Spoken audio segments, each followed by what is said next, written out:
જય માતાજી બધાને। અને આજે 15 દિવસ થઈ ગયા વોલ્ક ઉતારતા।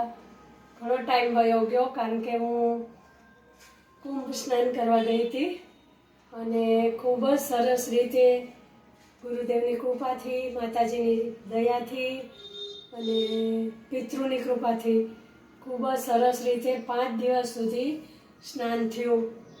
અને મહાસ્નાન પણ અમાસને દિવસે ખૂબ જ રાત્રે 3 વાગે થયું।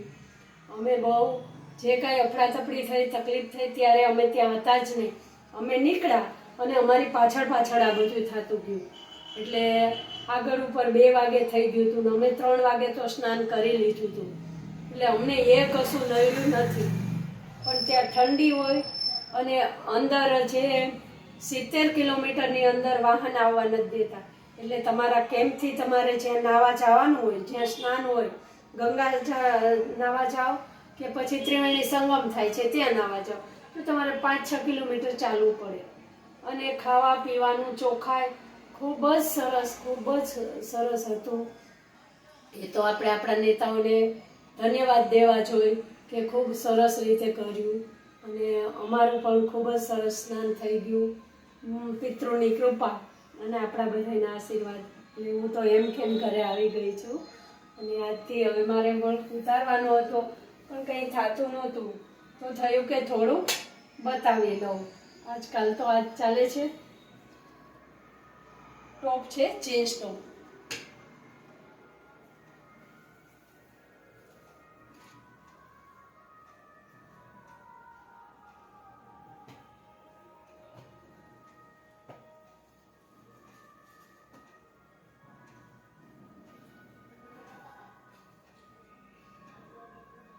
ત્યાં ખૂબ જ મજા આવી।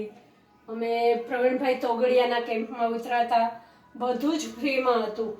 જમવાનું, રહેવાનું, ખાવા પીવાનું, નાવા ધોવાનું, સાંજ સવાર ગરમ પાણી નળમાં આવે અને લાઈનબદ્ધ નળ ગોઠવેલા હતા। એમાં સવારે સાંજે 2 ટાઈમ ગરમ પાણી આવે પીવા માટે, નાવા માટે। તમારે કોઈ જાતની તકલીફ નહોતી।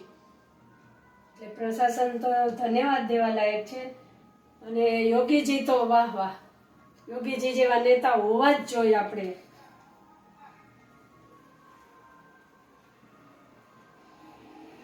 યોગીજીથી કંઈક આશા આપણે રાખી શકીએ એવું છે કે યોગીજીનો ધન્યવાદ દેવો જોઈએ।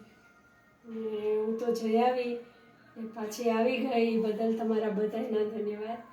જય માતાજી।